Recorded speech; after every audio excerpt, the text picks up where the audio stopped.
Bismillahirrahmanirrahim. Assalamu alaikum. This is the continuous lecture of the previous lecture based on statements of law of logarithms.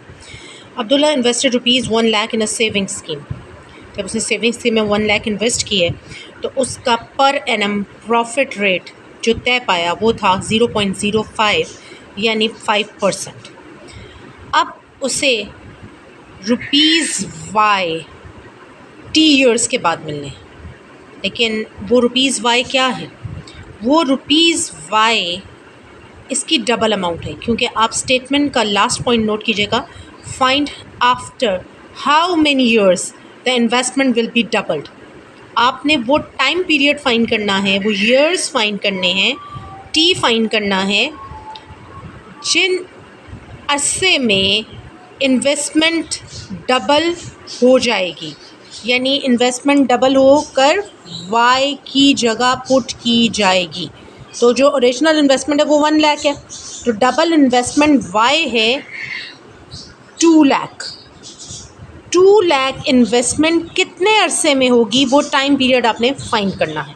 So according to this statement हमें formula already design करके दे दिया जाता है. ये सबसे बड़ी आसानी है. जैसे इससे पहले मैग्नीट्यूड के फार्मूला में भी आपको फार्मूला की तमाम नो हाउस थी, और इसके अलावा उसकी तमाम वैल्यूज़ जो आपने पुट करनी थी वो सब आपको गिवन थी. लाइकवाइज हमने ये फार्मूला यहाँ स्टेट किया. वाई वो इन्वेस्टमेंट है, मैं आपको याद दिला दूँ, जो ओरिजिनल इन्वेस्टमेंट का डबल्ड है. टी वो टाइम पीरियड है जिसमें आपकी इन्वेस्टमेंट डबल हो जाएगी, और वो टी आपने फाइंड करना है. आपने इस फार्मूले को वैल्यूज़ ISIS में पुट कीजिए. Y double investment 2 lakh, 1 lakh in the formula as it is, 1.05 as it is, T as it is. Now 1 lakh is being multiplied, so on the other side of the equation it will be divided by. Division के बाद left over में 2 है, और 1.05 raised to power T साथ साथ note down किए जाए. Now applying log on both sides. Log 2 is equal to, after applying log, exponent will be shifted towards left side and being multiplied by log according to the law number 3. After applying log, 2 will become log 2, log 1.05, and t as an exponent will be shifted towards left side.